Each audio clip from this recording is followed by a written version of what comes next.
अरमान हमारे साथ पूरी डिटेल्स लेकर जुड़ चुके हैं और हम उन्हीं से जानेंगे कि कौन कौन से नंबर्स आ चुके हैं और आने वाले हैं। तो सबसे पहले तो निफ्टी की कंपनी के नंबर्स वीकेंड पे जो आए हैं कैसे रहे? जी बिल्कुल, कई सारे नतीजे हैं जिसमें आज भी अगर नतीजे आने वाले हैं। आज आपको निफ्टी में एक्सिस बैंक के नतीजे आते हुए दिखेंगे।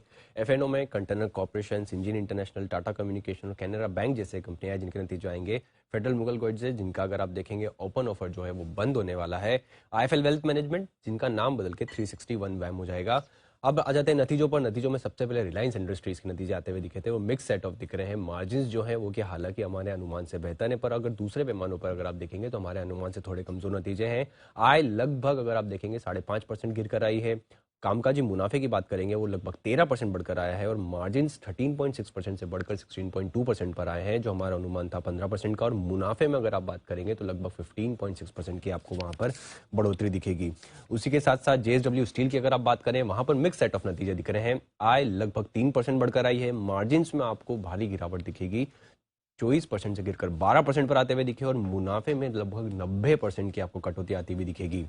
आईसीआईसीआई बैंक, वहां पर अगर आप देखेंगे जो हमारा जो अनुमान था उससे बेहतर नतीजे आते हुए दिख रहे हैं। एनआईएस लगभग 34.5% बढ़कर आई है। मुनाफे में भी आपको 34% की बढ़ोतरी दिखेगी और जीएनपीएस देख लीजिए, एनएनपीएस देख लीजिए, एनएनपीएस में भी आपको गिरावट दिखेगी 0.61% से गिरकर 0.55% पर। और निम्स जो है वो भी इंप्रूव होते हुए आए हैं, 4.3% से बढ़कर लगभग 4.65% पर आते हुए दिखे हैं। कोटक महिंद्रा बैंक, यहां पर भी जो हमारा अनुमान था उससे बेहतर नतीजे आते हुए दिखे हैं। एनआई में लगभग 30% की बढ़ोतरी है। जीएनपीएस भी सुधर कर आए हैं, 2.08% से सुधर कर 1.9% पर आते हुए दिखे हैं।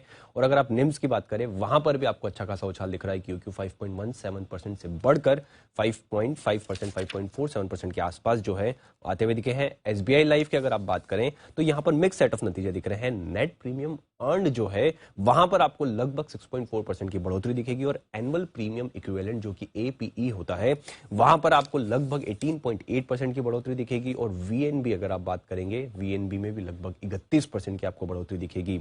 और अंत में अल्ट्राटेक सीमेंट की अगर आप बात करें तो लार्जली अगर आप देखेंगे तो जो हमारा अनुमान था उसके मुताबिक नतीजा आते हुए दिखे। हालांकि अगर मार्जिन की बात करें स्पेसिफिकली, वहां पर आपको थोड़ी बहुत कटौती दिखेगी।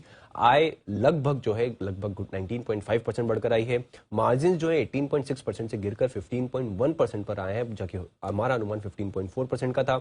और मुनाफे में लगभग 38% की आपको कटौती दिखेगी। ओके अरमान, ये तो निफ्टी के नंबर्स हो गए, लेकिन एफएनओ में ओवर द वीकेंड किस प्रकार के नंबर्स दिखे हैं?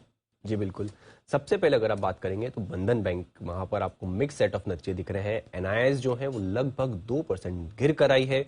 और अगर निम्स की बात करें वहां पर भी आपको कटौती दिखेगी, 7% से गिरकर 6.5% पर आते हुए दिखे हैं।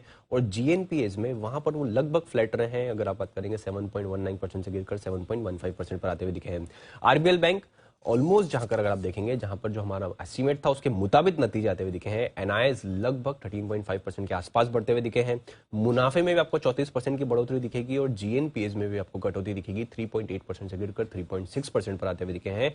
और निम्स में भी आपको इंप्रूवमेंट दिखेगा, 4.5% से बढ़कर 4.7% पर आते हुए दिखे हैं। आईडीएफसी फर्स्ट बैंक, यहां पर भी जो हमारा अनुमान था उसके मुताबिक नतीजे आते हुए दिखे हैं। एनआईआईज में लगभग 27% की बढ़ोतरी है और निम्स में अच्छा खासा उछाल देखा गया है, लगभग 5.98% से बढ़कर 6.36% के आसपास जो है वहां पर आते हुए दिखे हैं। और मुनाफा लगभग 2 गुना ज्यादा हो चुका है। आईएक्स, यहां पर भी हमारे अनुमान के मुताबिक नतीजे हैं। आय लगभग 15% के आसपास गिर कर आई है।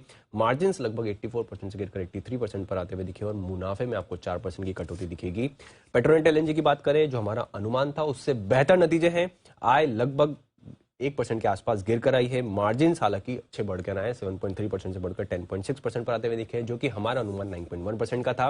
और अंत में एलटीआई माइंडट्री की बात करेंगे तो यहाँ पे जो हमारा अनुमान था उससे थोड़े कमजोर नतीजे आते हुए दिखे हैं। आय हालांकि लगभग 5% बढ़ी है, पर अगर आप मार्जिन की बात करें तो 17.5% से गिरकर लगभग 14% के आसपास आते हुए दिखे हैं, जो कि हमारा अनुमान 15.2% का था।